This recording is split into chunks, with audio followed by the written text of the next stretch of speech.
ایک زمانے میں تعصب اور نفرت سے بھرے ہوئے ملک میں نیلسن منڈیلا نامی ایک شخص رہتا تھا۔ وہ امید، لچک اور معافی کی شفا بخش طاقت کا مجسمہ تھا۔ نیلسن نسل پرستی کی ناانصافیوں کا مشاہدہ کرتے ہوئے پلا بڑھا۔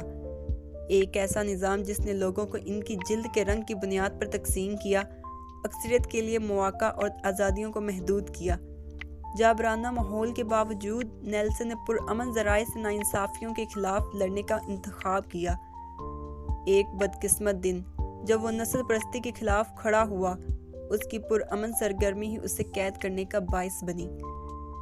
27 سال تک نیلسن نے قید کی سختی کو برداشت کیا۔ نیلسن منڈیلا روبن آئی لینڈ جیل کی دیواروں میں قید رہے۔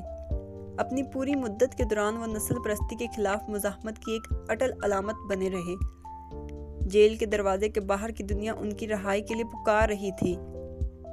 جیسے جیسے سال گزرتے گئے، بین الاقوامی دباؤ بڑھتا گیا اور منڈیلا کی حالت زار ایک عالمی وجہ بن گئی۔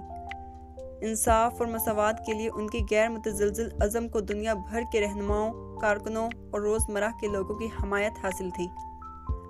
بڑھتے ہوئے دباؤ کے درمیان جنوبی افریقہ کی حکومت نے آخرکار نرمی اختیار کی۔ 1990 میں تقریباً 3 دہائیوں کی قید کے بعد نیلسن منڈیلا آزاد ہوئے۔ ان کا جذبہ ٹوٹ گیا اور ان کا عزم پہلے سے زیادہ مضبوط تھا۔ منڈیلا کی رہائی صرف جیل کا دروازہ کھولنا نہیں تھی، یہ جنوبی افریقہ میں ایک نئے دور کا آغاز تھا۔ ان سالوں کے دوران اس نے انسانی روح کی حقیقی طاقت اور تبدیلی کو صلاحیت کو سیکھا۔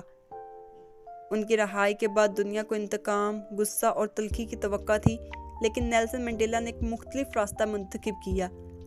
اس نے محسوس کیا کہ اپنی قوم کو ٹھیک کرنے اور حقیقی تبدیلی لانے کے لیے معافی آگے بڑھنے کا واحد راستہ ہے۔ وہ مفاہمت اور افہام و تفہیم کی وکالت کرتے ہوئے منقسم زمین کو متحد کرنے کے لیے نکلا۔ نیلسن نے کہا، معافی روح کو آزاد کرتی ہے، یہ خوف کو دور کرتی ہے، اس لیے اتنا طاقتور ہتھیار ہے۔ بے پناہ فضل اور معافی کے ساتھ نیلسن منڈیلا نے رنگ برنگی قوم کو ختم کرنے کے لیے انتھک محنت کی اور اپنی قوم کو مفاہمت اور اتحاد کی طرف لے گئے۔ انہوں نے نسلوں کے درمیان مکالمے اور افہام و تفہیم کی حوصلہ افزائی کی اور ٹوٹے ہوئے معاشرے کی تعمیر نو کے ذریعے معافی کو فروغ دیا۔ اس کے اقدامات نے تبدیلی اور معافی کی تحریک کو متاثر کیا اور جنوبی افریقہ کو ایک ایسی قوم میں تبدیل کر دیا جہاں محبت اور مساوات نفرت پر جیت گئے۔ نیلسن کی میراث امید کی کرن بنی ہوئی تھی، جو دنیا کو دکھاتی ہے کہ معافی تاریک ترین لمحات کو روشن مستقبل میں تبدیل کر سکتی ہے، کیونکہ معافی کے ذریعے ہی حقیقی شفا اور اتحاد قائم ہو سکتا ہے۔ ان کے سفر کا اختتام 1994 میں ہوا، جب جنوبی افریقہ کی تاریخ میں پہلی بار عالمی رائے دہی کے انتخابات منعقد ہوئے۔